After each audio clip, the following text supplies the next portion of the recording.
Pourquoi tant de personnes semblent décliner brutalement après 80 ans? Même celles qui, quelques années plus tôt, semblaient encore en pleine forme, lucides, actives finissent par ralentir, parfois très vite. La vérité, c'est que beaucoup pensent que ce qui se passe après 80 ans dépend uniquement de la génétique ou de la chance. Mais ce n'est qu'une partie de l'histoire. Dans cette vidéo, on va explorer 5 raisons inattendues, souvent négligées et rarement évoquées, qui expliquent pourquoi beaucoup de personnes âgées ont du mal à rester en bonne santé ou à vivre longtemps après 80 ans. Ce ne sont pas les causes habituelles comme l'alimentation, le tabac ou le sport. Ce sont des facteurs plus subtils, plus profonds, qui passent souvent sous le radar même chez des gens qui ont fait les choses bien. Et la bonne nouvelle? Une fois qu'on les connaît, on peut agir. Donc si vous vous êtes déjà demandé ce qui nuit réellement à la longévité après 80 ans, et surtout comment s'en protéger tant qu'il est encore temps, restez bien jusqu'à la fin. Parce que ces 5 raisons pourraient bien changer votre manière de vieillir avant qu'il ne soit trop tard. Numéro 1. La disparition des micro-interactions sociales. L'une des premières raisons, et l'une des plus négligées, pour lesquelles beaucoup de personnes ne vivent pas longtemps après 80 ans, c'est la perte progressive de ce que les chercheurs appellent l'engagement microsocial. Ce ne sont pas les grandes amitiés ou les réunions de famille, même si elles restent importantes, mais plutôt ces petites interactions du quotidien, discrètes, presque invisibles qui donnaient du rythme à la vie sans même qu'on s'en rende compte. Vous vous souvenez peut-être du bonjour échangé avec le facteur, de la petite blague avec la caissière du supermarché, ou du salut au voisin qui promène son chien. Ces micro-moments n'étaient pas juste agréables, ils régulaient votre système nerveux, renforçaient votre sentiment d'appartenance, et stimulaient les connexions sociales de votre cerveau. Mais après 80 ans, beaucoup arrêtent peu à peu d'aller faire leurs courses eux-mêmes. Ils commandent en ligne, ou demandent à leurs enfants. Ils évitent les inconnus, parce qu'ils entendent moins bien. Ou ils sortent moins souvent, parce qu'il fait trop froid, ou que les genoux sont moins stables. Et quand ces petits points de contact disparaissent, quelque chose d'autre disparaît aussi, la vitalité. Ce qui est frappant, c'est que la plupart des gens ne s'en rendent même pas compte. Ils croient qu'ils simplifient leur vie. Mais en réalité, ils sont en train de retirer de leur quotidien ces stimulations sociales légères, celles qui entretiennent l'humeur, qui maintiennent le cerveau actif, et qui envoient au corps un message simple mais vital. Tu fais encore partie du monde. Et cela peut être très simple. J'ai connu des hommes dans les 80 ans qui restaient étonnamment lucides simplement parce qu'ils allaient tous les matins au même café, disaient bonjour au même serveur, et croisaient les mêmes 3 personnes sur le trottoir. Ces 5 minutes d'interaction n'étaient pas qu'un rituel, c'était leur carburant. Ça donnait un sens à leur matinée. Ça les rendait visibles. Et le cerveau le ressent. Car le cerveau réagit à la solitude, qu'elle soit profonde ou subtile, comme à un stress chronique. Cela modifie les hormones, augmente l'inflammation, et affaiblit les défenses immunitaires. Mais surtout, cela réduit les zones du cerveau liées à la mémoire, à l'attention et à l'équilibre émotionnel. Autrement dit, on vieillit plus vite. Donc si vous parlez moins aux gens dans la journée, si vous ne sortez plus pour de petites courses, si vous évitez les conversations brèves, ou si vous commencez à vous sentir invisible dans votre propre quartier, il est temps d'inverser la tendance.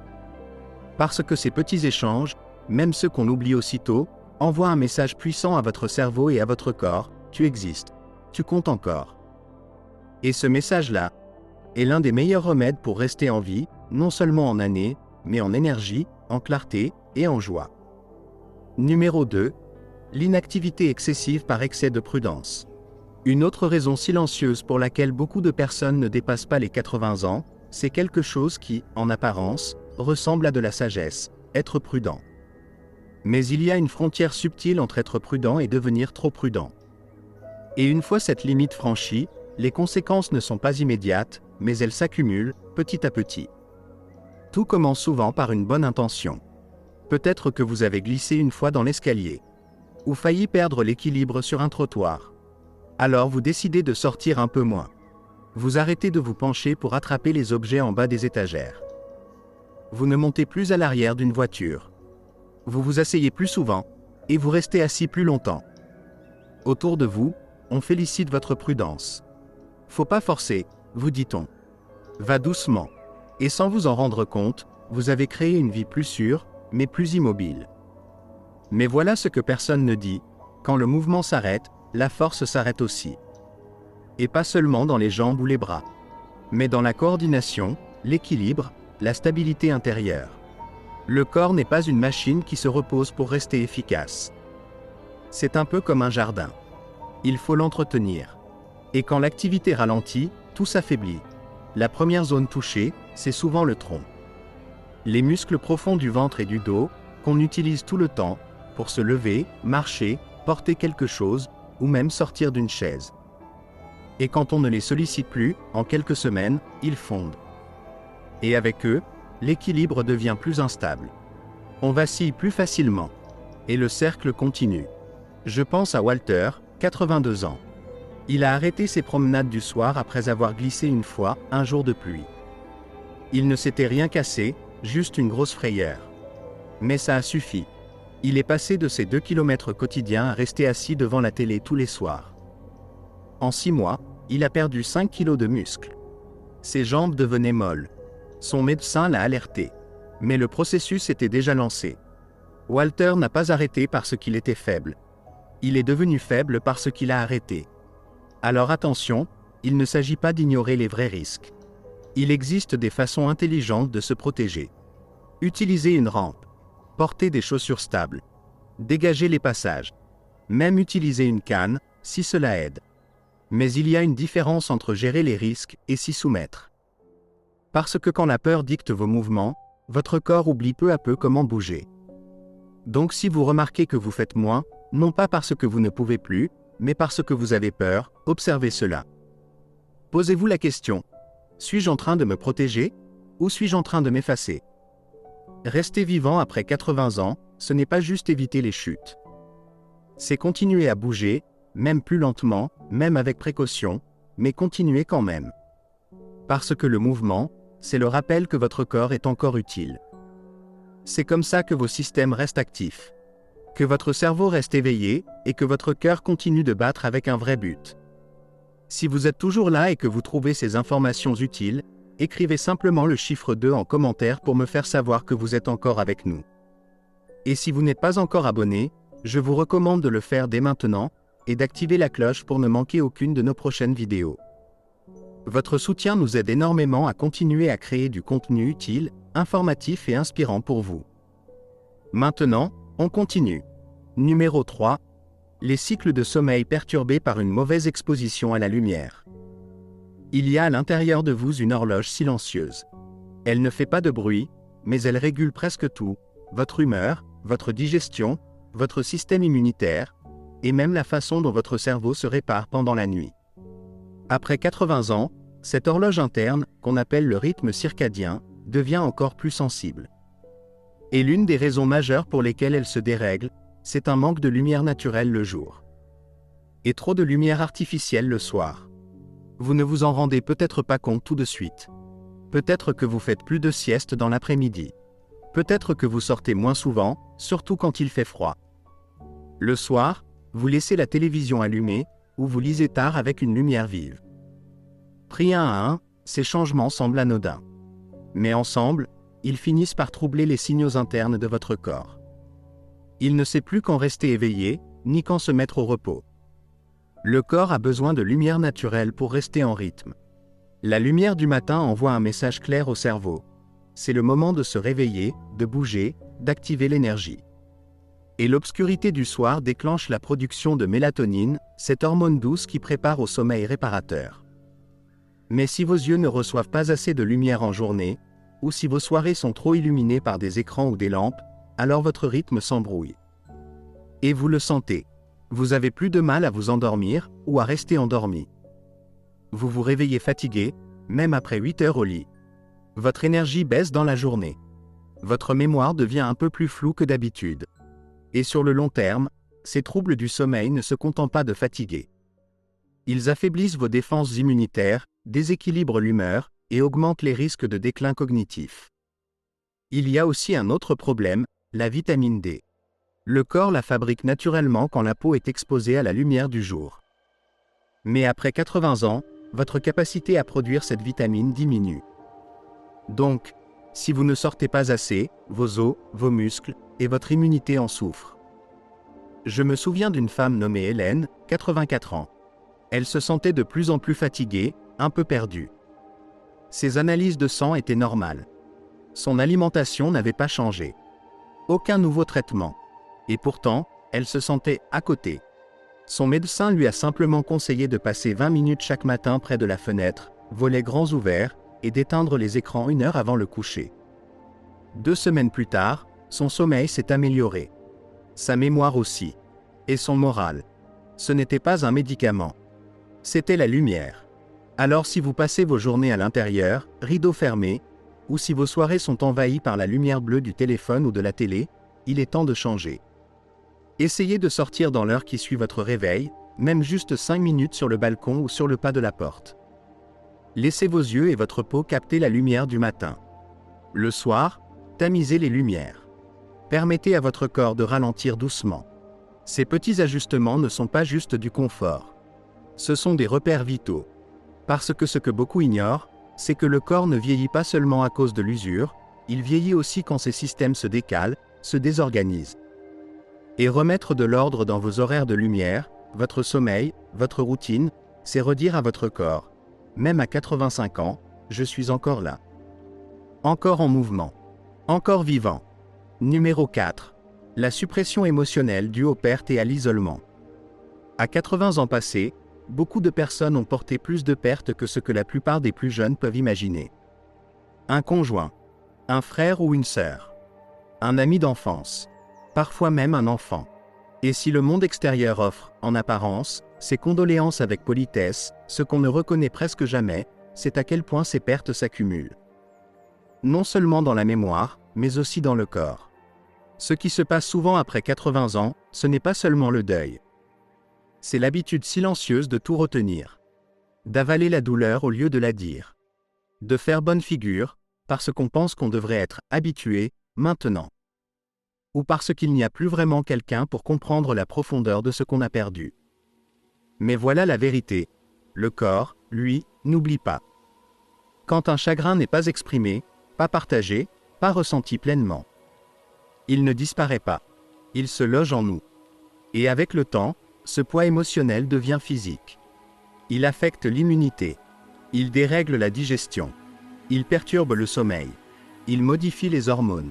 Il place le système nerveux dans un état de tension sourde, constante. Et le plus difficile, c'est que tout cela arrive en silence.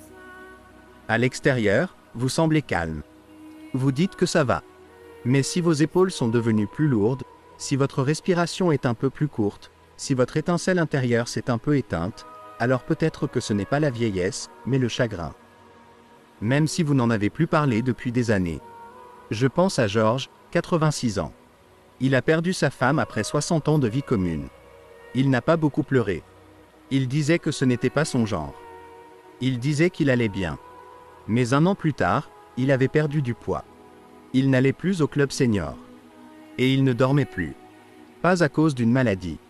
Mais parce que son corps portait une peine qui n'avait jamais pu sortir. La souffrance émotionnelle n'a pas besoin d'être spectaculaire pour faire des dégâts. Et quand elle finit par se manifester dans la santé, on ne fait pas toujours le lien. Ce qui aide beaucoup de gens à vivre bien au-delà de 80 ans, ce n'est pas juste la force physique. C'est la libération émotionnelle. C'est le fait d'avoir des endroits sûrs pour dire « je me sens seul, elle me manque encore » ou même « je suis encore en colère ». Sans jugement, sans gêne, juste un espace pour que le cœur respire. Et quand le cœur respire à nouveau, le corps, lui, peut commencer à guérir. C'est pour ça que beaucoup de gens qui vivent longtemps ont ce genre de soupape. Parfois, c'est un ami de confiance. Parfois, un journal intime. Parfois, c'est la foi. Un groupe de parole. Une thérapeute. Quelqu'un qui les aide à poser, enfin, ce qu'ils portent depuis trop longtemps. Peu importe la forme. Le principe reste le même, ce qui s'exprime peut se transformer. Ce qui reste enfoui, lui, fermente. Donc si vous gardez quelque chose à l'intérieur, non pas parce que vous le voulez, mais parce que vous ne savez pas où le mettre, il est temps de faire de la place. Pas juste pour vos émotions, mais pour votre vie. Parce que la vérité, c'est que le cœur ne peut porter qu'un certain poids, avant de commencer à s'éteindre doucement. Et si vous voulez vivre au-delà de 80 ans, non pas juste en respirant, mais en étant vraiment vivant, vous devez aussi le laisser ressentir. Numéro 5. La perte progressive d'un but quotidien. L'une des raisons les plus invisibles pour lesquelles beaucoup de personnes ne s'épanouissent plus après 80 ans, c'est la disparition lente de quelque chose qu'on prend souvent pour acquis tant qu'il est là, le but quotidien. Pas un grand but de vie philosophique, non. Mais celui qui vous donne envie de vous lever le matin avec quelque chose à faire, un endroit où aller, quelqu'un à croiser. Ce genre de but n'a pas besoin d'être spectaculaire. Il peut s'agir d'arroser les plantes avant que le soleil ne devienne trop fort, de nourrir le chat du quartier qui vous attend devant la porte, d'écrire une lettre à votre petite fille ou de réparer la charnière du portillon. Mais quand ces petits rituels commencent à disparaître, quand les matins arrivent sans raison de bouger, et que les soirées tombent sans rien à repenser ou à savourer, quelque chose à l'intérieur commence à s'éteindre doucement. Le corps écoute l'esprit. Et quand l'esprit ne voit plus de raison d'avancer, le corps suit. L'appétit diminue, les mouvements ralentissent, et sans but, les systèmes qui maintenaient votre santé se mettent en veille. Pas parce qu'ils sont défaillants, mais parce qu'ils attendent un signal pour se rallumer. C'est facile à rater, parce que ça se fait lentement. Peut-être que votre partie de cartes hebdomadaire a été annulée. Peut-être que le groupe de l'église ne se réunit plus. Peut-être que votre famille passe moins souvent ou que votre rôle de bénévole s'est arrêté quand vos genoux ont commencé à faire mal. Vous vous dites que c'est normal, que ça fait partie de l'âge. Mais au fond, vous le sentez. Les jours qui se ressemblent. Chaque semaine un peu plus silencieuse que la précédente. Je pense à une femme que j'ai rencontrée, Ruth, 88 ans. Elle semblait plus vivante que bien des gens de 40 ans. Elle n'était pas riche. Elle n'était pas en parfaite santé. Et elle n'était pas entourée d'une grande famille. Mais elle avait une chose qui ne l'avait jamais quittée, une routine. Tous les lundis, elle écrivait des cartes aux personnes isolées de son église. Tous les jeudis, elle préparait de la soupe et la congelait pour un centre d'accueil. Tous les jours, vers 16 h, elle s'installait à sa fenêtre pour regarder les enfants du quartier rentrer de l'école. Elle connaissait leurs prénoms. Elle leur faisait signe. Et ils lui répondaient. Ce n'était pas spectaculaire. Mais ça donnait du relief à ses journées. Ça donnait un rythme à son cœur. Et surtout, ça donnait de la continuité à sa vie. C'est ça, le secret que peu de gens osent dire. Le corps reste en vie tant qu'il croit qu'il est encore utile. Le but, même minuscule, agit comme un carburant. Il dit à vos cellules de continuer à se réparer. À vos organes de rester actifs. À votre cerveau de rester curieux.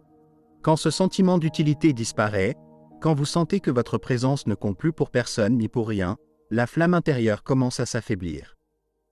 C'est pour ça que ceux qui vivent bien au-delà de 80 ans, avec grâce et vitalité, ont souvent un point d'ancrage dans leur journée.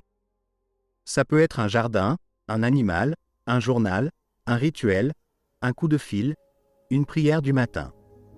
Ce qui compte, ce n'est pas l'importance de l'action. C'est sa régularité. C'est de savoir que quand vous ouvrez les yeux, il y a une raison de vous lever. Donc si vous avez cette sensation de flottement, si vos journées ont perdu leur forme ou leur sens, ne l'ignorez pas. Ce n'est pas juste un passage à vide. C'est un signal. Votre corps vous demande du rythme, de la structure, du lien, du sens. Parce qu'au fond, la longévité, ce n'est pas juste un cœur qui bat. C'est un cœur qui veut battre. Et ce petit désir de continuer, de rester connecté, de compter encore pour quelque chose ou quelqu'un, c'est souvent ce qui porte les gens au-delà de 80 ans vers une vie qui reste pleine. Réflexion finale. En arrivant à la fin de cette vidéo, j'aimerais vous laisser avec une vérité simple mais puissante. La plupart des gens ne déclinent pas après 80 ans à cause d'un seul événement. Ce n'est ni un diagnostic, ni une chute, ni un anniversaire qui bouleverse tout d'un coup. C'est la disparition lente et silencieuse des habitudes, des rythmes, et des raisons de rester engagé.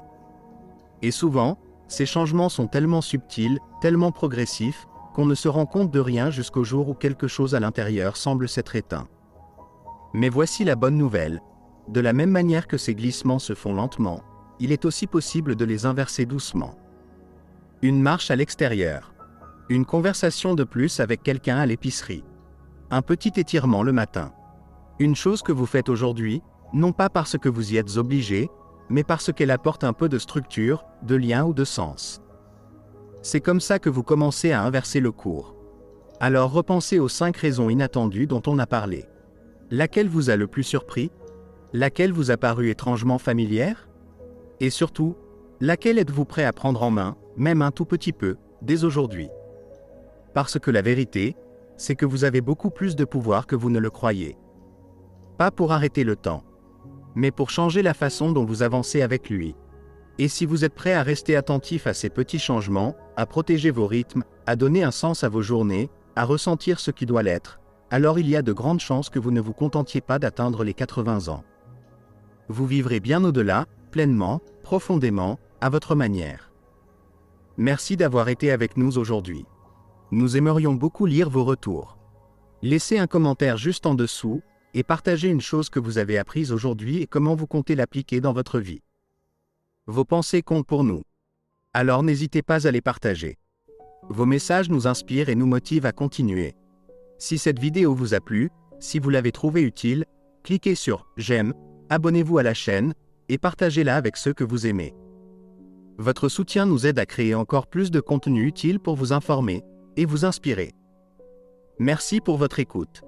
Et à très bientôt pour une nouvelle vidéo.